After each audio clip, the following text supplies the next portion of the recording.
చిత్తుకాయ మీద 3 లైన్లు రాసి దానికైనా స్టాంప్ వేసి నేను రిజైన్ చేసేస్తున్నాను చైర్మన్షిప్కి అన్నాడు. చైర్మన్షిప్కి రిజైన్ చేసినంత మాత్రాన ఆయన పాత అక్రమాలన్నీ మాఫీ అయిపోతాయా? కరుణాకర్ రెడ్డి గారు రిజైన్ చేస్తే, ధర్మారెడ్డి గారు రిటైర్ అయిపోతే వీళ్ళిద్దరూ సుఖపూసలు అయిపోతారా? కానీ కాదు. వీళ్ళు చేసిన పాపాలన్నీ అక్కడే ఉన్నాయి. ఈ పాపాలకి ఈ జన్మలో చేసిన పాపాలకి ఈ జన్మలోనే శిక్ష అనుభవించాలి అని చెప్పినట్టుగా వాళ్ళు అక్కడ ఉన్నప్పుడు చేసిన పాపాలకి, అక్రమాలకి, అవినీతి అకృత్యాలకి ఇప్పుడే శిక్ష అనుభవించాలి. వాళ్ళు వెళ్ళిపోయిన తర్వాత ఇంక చేసేదే ఉంది. మళ్ళా కేసు పెట్టి తీసుకోవచ్చు, అదే విషయం. ఆల్రెడీ ఫైనాన్స్ సెక్రటరీ సత్యనారాయణ గారు ఎవరినో పట్టుకొని ఢిల్లీ వైపు జంప్ అయిపోయారు. నార్థన్ రైల్వేలోకి జాయిన్ అయిపోయారు. వీళ్ళందరికీ డబ్బులు ఇచ్చిన ఆర్థిక శాఖలో సత్యనారాయణ గారు జంప్ అన్నారు. ఏనుగు రేపు జంప్ అయిపోతారు. ఏముంది, ఆల్రెడీ మొత్తం ఏర్పాటు చేసుకున్నారు. సో ఎన్నికల్లో ఓడిపోగానే, అంటే తన యొక్క కొడుకు ఓడిపోగానే రాజీనామా చేస్తే టీటీడీలో కర్ణాకర్ పాపాలన్నీ ఎలా మాఫీ అయిపోవో, ధర్మారెడ్డి గారు రిటైర్ అయిపోతే కూడా ఆయన పాపాలు ఏవి మాఫీ అయిపోతాయి. ఇప్పుడు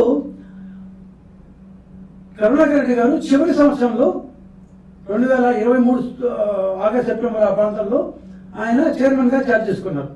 2023లో 23-24 సంవత్సరాల్లో ఆ ఆర్థిక సంవత్సరంలో దేవస్థానం యొక్క మొత్తం బడ్జెట్ 4,411 కోట్లు. 4,411 కోట్లు మొత్తం బడ్జెట్.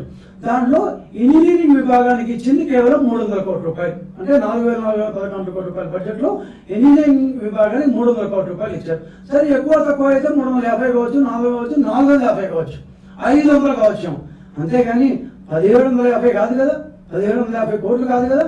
సో సెప్టెంబర్లో కరుణాకర్ రెడ్డి గారు ఛార్జీ తీసుకోక మునిపే వైవీసుబాడు గారు 300 కోట్లని దాదాపు 475 కోట్ల దాకా లాక్కొచ్చి ఉంటారు. ఎక్సైజ్ ఖర్చు పెట్టారు. సంవత్సరంలో ఖర్చు పెట్టాల్సింది 6 నెలల్లో ఆయన ఖర్చు పెట్టారు. 6 నెలల ముందు పదవి తీసుకున్న ఈయన ఎలాంటి ఆమోదం జగన్మోహన్ రెడ్డి గారు రాకపోతే ఇచ్చారో ఇవ్వలేదో మనకైతే తెలియదు. కానీ ఏం చెప్పరు కదా, తెలియదు. కానీ 300 కోట్ల రూపాయలు ఉన్న బడ్జెట్ని 475-500 కోట్ల రూపాయలకి వైవీసుబాడు లాక్కొస్తే 500 కోట్ల రూపాయల నుంచి 1,777 కోట్ల రూపాయలకి, 1,772 కోట్ల రూపాయలకి, 1,772 కోట్ల రూపాయలకి కరుణాకర్ని తీసుకెళ్లారు. ఏ ఒప్పందం ప్రకారం, ఏ అనుమతి ప్రకారం, ఏ శాంక్షన్ ప్రకారం ధర్మారెడ్డి ఈవోగా ఉండి కరుణాకర్ రెడ్డి చైర్మన్ గా ఉండి ఇన్ని వర్కులు దాదాపు 1,233 కోట్ల రూపాయల వర్కులు 5 నెలల్లో శాంక్షన్ చేశారు. పోనీ శాంక్షన్ చేసిన లిస్టుల్ని, వర్కుల్ని, దాని వివరాల్ని వెబ్సైట్లో పెట్టారా? వెబ్సైట్లో బోర్డు రిజల్యూషన్స్ కూడా పెట్టడం మానేశారు. అప్పటిదాకా పెట్టేవాళ్ళు వెబ్సైట్లో బోర్డు రిజల్యూషన్స్ పెట్టడం మానేశారు. అసలు బోర్డు ఏం ఆమోదించిందో లేదో కరుణాకర్ రెడ్డి, ధర్మారెడ్డి గారు ఇద్దరికే అర్థం కావాలి. వాళ్ళిద్దరు పెట్టడం మానేశారు. ఈ పెట్టడం మానేసిన తర్వాత ఇంజనీరింగ్ కి సంబంధించిన అన్ని విషయాల్ని వెబ్సైట్లో పెట్టేవాళ్ళు. దీన్ని కాంట్రాక్ట్ ఇచ్చా, ఇది ఇంత అవసరం, బోర్డు రిజల్యూషన్ ఉంది, అది ఇది అని చెప్పి. 2021లో ధర్మారెడ్డి గారు ఛార్జీ తీసుకున్న తర్వాత అంతకుముందు ఈవో వెళ్ళిపోగానే బోర్డులో ఇంజనీరింగ్ సంబంధించిన ఏ విషయం కూడా పెట్టడం మానేశారు. అంటే ధర్మారెడ్డి గారు కావాలని చేశారో, ఆయన మర్చిపోయారో, పాపం ఏమైనా మతిమరుపు ఉందో, లేకపోతే కావాలని చేసింది ఇది ఖచ్చితంగా. దాని ఆయనకే మతిమరుపుడు బ్రహ్మాండంగా ఉంటాడు. సో కావాలని తన యొక్క పనులన్నీ ఎక్కడ బయటకు వస్తాయని ఇంజనీరింగ్ పనులన్నింటినీ బోర్డు యొక్క దేవస్థానం వెబ్సైట్లో పెట్టడం మానేశారు. సరే, సంవత్సరం మధ్యలో 1,233 కోట్ల రూపాయలని ఏ విధంగా కేటాయించావు ధర్మారెడ్డి? దీనికి అనుమతి ఉందా?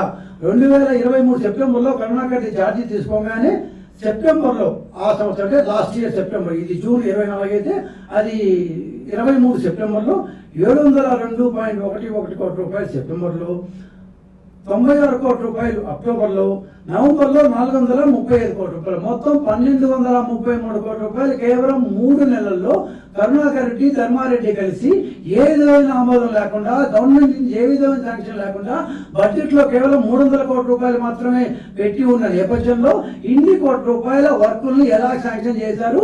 ఎవరెవరిద్దరు ఎంతెంత తిన్నారు? ఎందుకంటే తినకపోతే, తినాలన్న ఉద్దేశం లేకపోతే అదరబదరాగా 3 నెలల్లో దాదాపు 1,233 కోట్ల రూపాయల విలువైన వర్కులు శాంక్షన్ చేసే అవకాశమే లేదు. సో పోనీ దేనికి శాంక్షన్ చేశారే అంటే ఆల్రెడీ ఉన్న సత్రాలను పగలగొట్టారు, నేలమట్టం చేశారు. రైల్వే స్టేషన్ అందరూ తిరుమలకు పోయింటారు. రైల్వే స్టేషన్ వెనక వైపు, తిరుపతి రైల్వే స్టేషన్ వెనక వైపు గోవిందరాజస్వామి సత్రాలు అనబడే 2, 3వ సత్రాలను పూర్తిగా నేలమట్టం ఉన్న సత్రాలను, ఆల్రెడీ భక్తులు అక్కడ ఉంటున్న సత్రాలను పూర్తిగా నేలమట్టం చేసేసి 600 కోట్ల రూపాయలతో దాన్ని మళ్ళా కడతాము అని చెప్పి ఇతర కాంట్రాక్టర్లకు ఇచ్చారు. వీళ్ళు కాకుండా ఈ సత్రాలు కాకుండా స్విమ్స్లో అడిషనల్ బ్లాకులు కట్టాలి అంటే స్విమ్స్ హాస్పిటల్లో అడిషనల్ బ్లాకులు కట్టాలి అని చెప్పి ఇంకేదో గెస్ట్ హౌస్ నుంచి మొత్తం దాదాపు 7-8 వర్కులు 1233 కోట్ల రూపాయలతో ఇచ్చారు. సో ఇచ్చిన వర్క్లో స్టార్ట్ అయ్యాయా? ఆ సత్రాలను కూరగట్టడం తప్ప ఏమీ చేయలేదు ఇప్పటిదాకా. సో ప్రతి ఒక్క కాంట్రాక్టర్కి అగ్రిమెంట్ కుదుర్చుకొని, కాంట్రాక్టర్తో అగ్రిమెంట్ కుదుర్చుకొని అడ్వాన్స్లు ఇచ్చారు. వాళ్ళ దగ్గర నుంచి కరుణాకర్ రెడ్డి 18% వంతున దాదాపు 100 కోట్ల రూపాయల పైగా తీసుకున్నారు. క్యాష్గా తీసుకున్నారు. మళ్ళీ ఇది వైట్ అమౌంట్ కాదు, వాళ్ళు ఇచ్చి ఎంత ఇదిగా తీసుకున్నాడంటే లెక్క పెట్టుకోవడానికి కరుణాకర్ రెడ్డి గారు ఇంట్లో కౌంటింగ్ మిషన్ కొనుక్కున్నాడు. ఖచ్చితంగా ఇంట్లో కౌంటింగ్ మిషన్ కొనుక్కున్నాడు కరుణాకర్ రెడ్డి. సో కాంట్రాక్టర్లకి ఏ విధమైన అనుమతి లేకుండా సంవత్సరం మధ్యలో 1233 కోట్ల రూపాయల కాంట్రాక్ట్లు ఇచ్చి వాళ్ళకి అగ్రిమెంట్లు కుదుర్చుకొని ఆ అగ్రిమెంట్లకు అడ్వాన్స్ ఇచ్చి ఆ అడ్వాన్స్లో 18% వంతున కరుణాకర్ రెడ్డి గారు తీసుకున్నారని తెలుగుదేశం పార్టీ ఎప్పటి నుంచి చెప్తోంది. ఈరోజు ఇంకా స్పష్టంగా చెప్తోంది. తీసుకొని కౌంటింగ్ మిషన్లో ఎంచుకొని తన యొక్క కొడుకు ఎన్నికల కోసం 100 కోట్ల రూపాయల పైగా లంచాలు తీసుకున్నారు. ఎక్కడి నుంచి? ధర్మారెడ్డి ఇద్దరు పంచుకున్నారో లేకపోతే ఆయనకి ఎంత ఇచ్చారో అనేది మనకు చెప్పరు. కానీ ఇద్దరు, ఎందుకంటే చైర్మన్కి సంతకం పెట్టే అధికారం లేదు. చైర్మన్ చెప్తాడు, సంతకం పెట్టి నిధులు రిలీజ్ చేసేదాడు ధర్మారెడ్డి, ఈవో. సో ఈవోకి తెలిసి ఈవో చేత, ఈవో కొరకు, ఈవో కోసం, కరుణాకర్ రెడ్డి కొడుకు కోసం, కరుణాకర్ రెడ్డి కొడుకు చేత, కరుణాకర్ రెడ్డి కొడుకు కోసం ఈ 1233 కోట్ల రూపాయలు మొత్తం బడ్జెట్ 4411 కోట్ల రూపాయలు అంటే దాంట్లో 300 కోట్ల రూపాయలు ఆ సంవత్సరం లాస్ట్ ఇయర్ ఇంజనీరింగ్ బడ్జెట్ పెడితే దాంట్లో 1233 కోట్ల 3 ఆల్రెడీ ఇది కాకుండా వైవి సుబ్బారెడ్డి గారు 470 కోట్ల రూపాయలు అంటే మొత్తం 1770 కోట్ల రూపాయలు చివరి సంవత్సరంలో వైవి సుబ్బారెడ్డి, కరుణాకర్ రెడ్డి గారు కలిసి దేవస్థానం ఇంజనీరింగ్ బడ్జెట్ 300 కోట్లు ఉంటే 1777 కోట్ల రూపాయలకి వాడుకున్నది వాస్తవం. ఖర్చు పెట్టింది వాస్తవం. నిధులు విడుదల చేసింది వాస్తవం. కాంట్రాక్టర్లకి ఒప్పందాలు చేసుకొని, అగ్రిమెంట్లు చేసుకొని వాళ్ళకి అడ్వాన్స్ ఇచ్చింది వాస్తవం. వాళ్ళ దగ్గర నుంచి 18% వంతున కమిషన్లు తీసుకుంది కూడా వాస్తవం. ఇవన్నీ ధర్మారెడ్డి యొక్క పర్యవేక్షణలో వాళ్ళ యొక్క ఏమంటారు మిస్టర్ జగన్మోహన్ రెడ్డి గారిని ఆయన యొక్క స్వీయ పర్యవేక్షణ జరిగిందో లేకపోతే ఫోన్ ద్వారా జరిగిందో మనకు తెలియదు. కానీ ఆయనకు తెలిసి పూర్తిగా ఇది నలుగురు రెడ్డి గారు, జగన్మోహన్ రెడ్డి గారు, వైవి సుబ్బారెడ్డి గారు, కరుణాకర్ రెడ్డి గారు, ఈవో ధర్మారెడ్డి గారు, ఈ నలుగురి యొక్క పర్యవేక్షణలో ఏమంటారు దురాలోచనతో చివరి సంవత్సరంలో దాదాపు 1772 కోట్ల రూపాయల విలువైన వర్కులు, బడ్జెట్ ఏమో 300 కోట్లు. ఓకే, దీనికి రాష్ట్ర ప్రభుత్వం అనుమతి తీసుకున్నారా ఏమో తెలియదు. అదనపు వర్కుల కోసం సంరక్షణగా ఉన్న భవనాలను పూర్తి చేశారు. ఇందాక నేను చెప్పినట్టు డిఆర్ మహల్కి ఆపోజిట్గా డిఆర్ మహల్ అనే ఒక సినిమా థియేటర్ ఉంది. దానికి ఆపోజిట్గా ఉన్న 2, 3వ సత్రాలను కూల్చేశారు.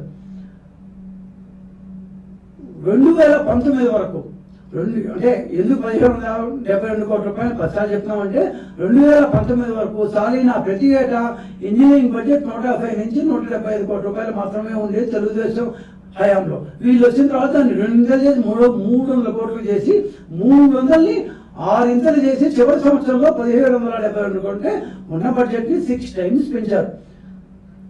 నిజంగా చెప్పాలంటే మొదటి 4 సంవత్సరంలో వైవి సుబ్బారెడ్డి మొత్తం ఖర్చు పెట్టింది 1000 కోట్లు అయితే చివరి సంవత్సరంలో ఎట్లా ఓడిపోతామని ఖచ్చితంగా తెలిసిన సంవత్సరంలో దాదాపు 1772 కోట్ల రూపాయలు బడ్జెట్ పెంచి సరాసరి ఒక్క పని చేయకుండా మొత్తం నొక్కేశారు. ఇది బోర్డు రెజల్యూషన్స్ లో పెట్టలేదు. ఎందుకు పెట్టలేదు? మీకు దురాలోచన లేకపోతే ఎందుకు వెబ్సైట్ లో పెట్టలేదు? ఇప్పుడు లేదు వెబ్సైట్ లో. కొత్త యువకులు వచ్చారు. ఆయన కనీసం అప్పుడు బోర్డులో ఏం చెప్పారు, ఎవరు కాదన్నారు, ఎవరు అన్నారు, అందరూ దాన్ని తలుపేశారా? అని రెజల్యూషన్స్ కలెక్టర్ కొత్తగా వచ్చిన ఈఓ గారన్నా పెట్టాలి.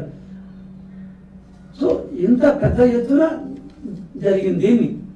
ఇంత డబ్బులు నొక్కేసిన తర్వాత ఎలక్షన్ కౌంటింగ్ జరిగే పక్క రోజు ఒక చిత్తుకాగితం మీద 3 లైన్లు రాసేసి I'm resign to the post of EO అని చెప్పి ఒక చిన్న స్టాంప్ వేసి చేతితో బరికేసి ఇచ్చేస్తే మీ పాపాలన్నీ మాఫీ అయిపోతాయి. కరుణాకర్ రెడ్డి గారు ఇంకా ధర్మారెడ్డి గారు ఆయన చేసింది వరుసగా చదువుతుంటే చాలా వస్తాయి. ఆయన ఇది ఒక పెద్ద ఇష్యూ కాబట్టి దీన్ని మాత్రం నేను స్పెసిఫిక్ గా చెప్తున్నాం. సో ఇన్ని చేసిన ధర్మారెడ్డి గారు నాకేమి తెలియనట్టు ఇన్నోసెంట్ గా ఆయన నిన్న మధ్యాహ్నం ఏమంటారు ఈఓ గారు వస్తున్నాడు కాబట్టి నేను ఇల్లు ఖాళీ చేస్తా, కొద్దిగా వస్తున్నాడు కాబట్టి నేను ఇల్లు ఖాళీ చేస్తాను.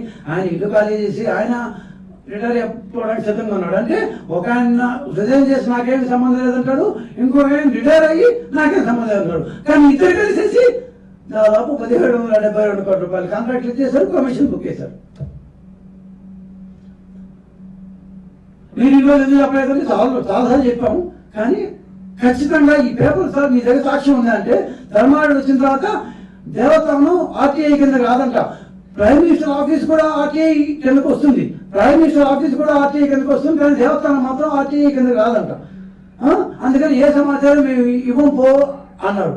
వెబ్సైట్ లో ట్రాన్సాక్షన్స్ పెట్టరు, అన్ని కరుణాకర్ వచ్చిన తర్వాత మరీ ఘోరం. అసలు మొత్తం కనీసం బోర్డు రిజల్యూషన్ వైవీసీ పార్టీ ఉండేదా పెట్టేవాళ్ళు. ఈ కరుణాకర్ గారు వచ్చిన తర్వాత బోర్డు రిజల్యూషన్స్ కూడా పెట్టడం మానేశారు. ఇంజనీరింగ్ వర్క్ సెక్షన్ లో 2021-22 వివరాలు మాత్రమే ఉన్నాయి. 22-23 వివరాలు ఏ మాత్రం లేవు. 23-24 అస్సలు లేవు. బోర్డు రిజల్యూషన్స్ ఏప్రిల్ జూన్ దాకా మాత్రమే ఉన్నాయి. జూన్ తర్వాత కరుణాకర్ రెడ్డి వచ్చారు, మొత్తం తీశారు. కరుణాకర్ రెడ్డి అంటే ఇది ఎలా ఉందంటే దొంగ ఇంట్లోకి వచ్చేటప్పుడు ఎట్లయితే సీసీ కెమెరాలు ఆఫ్ చేసి వస్తారు కదా ఈ దొంగతనం చేసేటప్పుడు, అట్లా కరుణాకర్ రెడ్డి బోర్డు రెజల్యూషన్స్ ఉంటే తమ గుట్టంతా ఎక్కడ బయటపడిపోతుందని కరుణాకర్ రెడ్డి ధర్మారెడ్డి కనీసం బోర్డు రెజల్యూషన్లు కూడా బోర్డు తీర్మానాలు కూడా వెబ్సైట్ లో పెట్టకుండా దొంగలు ఏ విధంగా అయితే సీసీ కెమెరాలు ఆపే దొంగతనం చేస్తారో ఆ విధంగా ధర్మారెడ్డి అండ్ కరుణాకర్ రెడ్డి ఇద్దరు కలిసి దొంగతనం చేశారు. దేవుడు డబ్బు దొంగతనం చేశారు, లంచాలు మెక్కేశారు. ఇద్దరు కలిసి కాంట్రాక్ట్ వర్కర్కి ఇచ్చి ఆ యొక్క కాంట్రాక్టర్ల ద్వారా కమిషన్లు నొక్కేశారు. 1, 2, 3 కాదు, దాదాపు 150 కోట్ల రూపాయలు స్పష్టంగా చెప్పొచ్చు. ఇచ్చిన వర్క్లే దాదాపు 1233 కోట్లు ఉన్నాయి. దాంట్లో 10% వేసుకుంటే మీకు 110 కోట్లు వస్తాయి. 100 కోట్లు ప్రజలకు తెలియకుండా 100 కోట్లు నొక్కేశారు. ఇవంతా జరుగుతుంటే దీన్ని పరిశీలించాల్సిన వ్యక్తులు ఇద్దరున్నారు. ఒక ఆయన చీఫ్ సెక్రటరీ జవహర్ రెడ్డి గారు, ఆయన అదేదో 3 కోతల టైప్ లో ఆయన కళ్ళు మూసుకుంటారు, నోరు తెరవరు. ఇంకొక ఆయనకి కరికాల వలవం ఎక్స్టెన్షన్, ఆయన 60 సంవత్సరాలతో పూర్తి అయిపోయిన తర్వాత ఆయనకి మళ్ళా దేవాదాయ శాఖలో అదే పొజిషన్ లో అదే స్థాయిలో ఆయనకి స్పెషల్ చీఫ్ సెక్రటరీ కింద భావిస్తే ఆయన నోరు మూసుకొని మాట్లాడకుండా గమ్మునుండిపోయాడు.